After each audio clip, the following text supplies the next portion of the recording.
when I wrote Reservoir Dogs, on the title page of the script, not the title, the second page inside of the title page, I dedicated.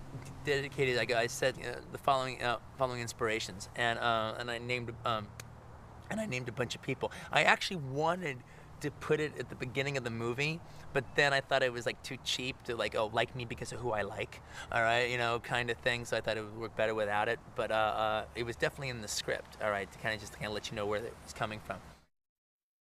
Tim Carey is one of the great eccentric character actors of all time, and actually I'd read, he came in and read for Joe Cabot, and it was kind of between him and Lawrence Tierney.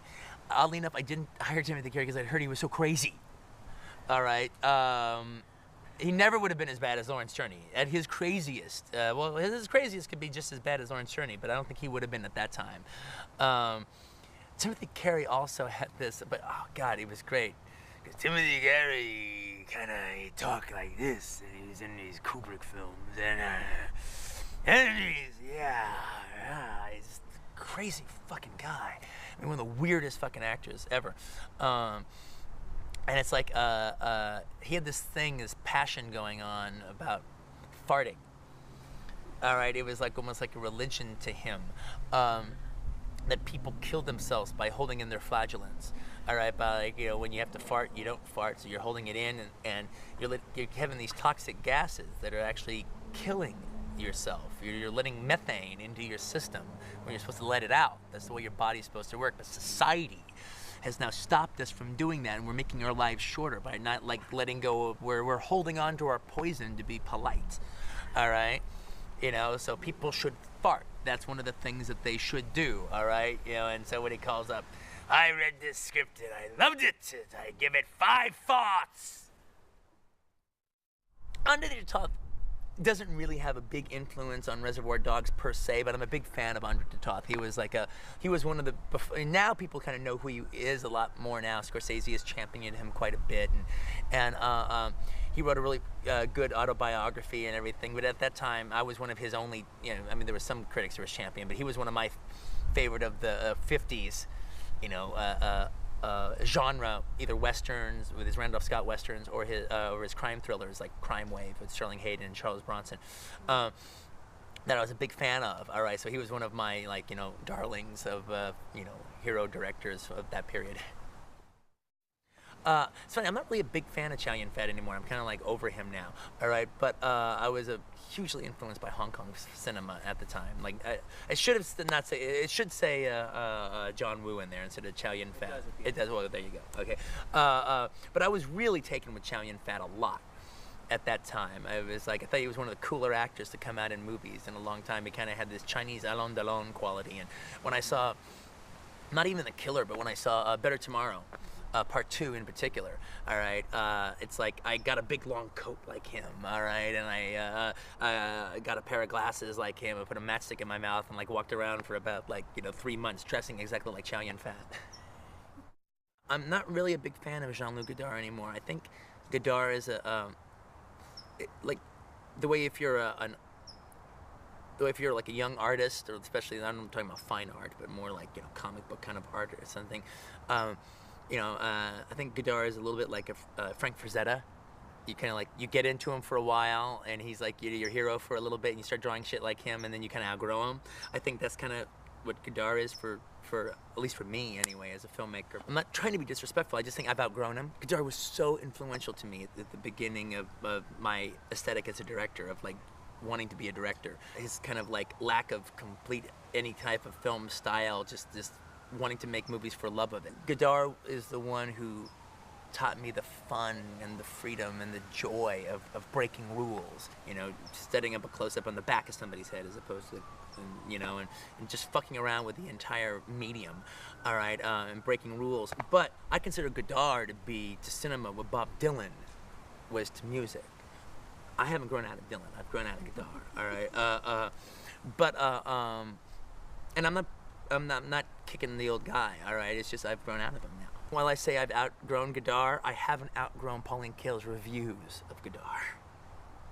And the most influential piece of film criticism I've ever read of my aesthetic that applied to me very young. I remember reading it at Philippe's, that French sandwich place. All right, I had one of Pauline Kael's books, and I'm reading her review of Band of Outsiders, also known as Band Apart, which I named my company after. She's reviewing Godard's movie, and she says it's as if a couple of movie crazy young Frenchmen were in a coffee house, all right, and they've taken a banal American crime novel and they're making a movie out of it based not on the novel, but on the poetry that they read between the lines. And when I read that, I was like, that's my aesthetic. That's what I want to do. That is what I want to achieve. Melville, I haven't grown out of. Melville is the Godard I haven't grown out of. All right, I love Melville's take on genre. I think Melville, along with Sergio Leone, is probably the greatest reconstructionist of genre, and really delivering completely in his own way. All right, he knows the rules of gangster films, and he was in love with the gangster films of the 30s and 40s, the film noirs of the 40s and the gangster films of the 30s, and he took the same similar plots and took banal American crime novels and did them his own way, and really not in the my way or Elmore Leonard way, but in his own way, had real life intrude upon them, all right, in really great ways. But another critic said this about Melville's work, and boy, it is so true, and it is, again, one of the things I held on to, is Melville was probably one of the major French influences on the New Wave. The French New Wave was battling what they considered the boring, fucked up bourgeois cinema of France at its time. Melville was the only older guy doing cinema that was inspirational to them. And if you look at Les Dolos, or Babli Flamme Bleue, or what's that one? Second Breath, or something like that. And then Les Samurai.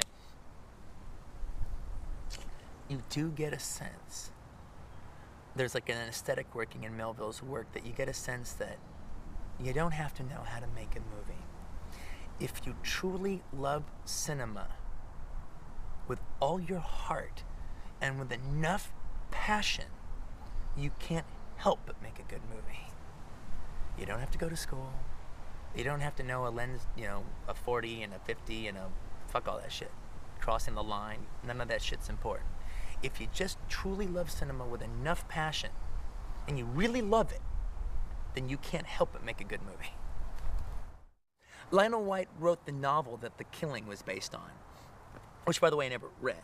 All right, I've never read his novel. I've read a couple other novels by Lionel White. But Reservoir Dogs was never, people people took a sentence that I said once and said that I was I ripped off The Killing, or I was a paraphrase remake of The Killing.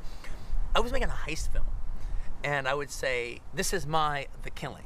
And that means basically it's I didn't want to I wrote Lionel White because I didn't want to thank Kubrick. All right. I have a sibling rivalry with Kubrick too. All right. Same thing with Orson Welles. Fuck those guys. They ain't so good. All right. They ain't so hot. Yeah, they're okay. But, Jesus Christ. Well, John Woo was a big, major, hero to me at the time. I was just so influenced by Hong Kong cinema.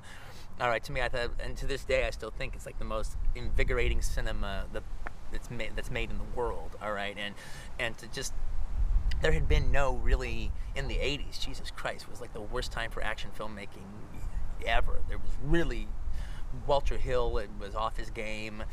All the older guys died.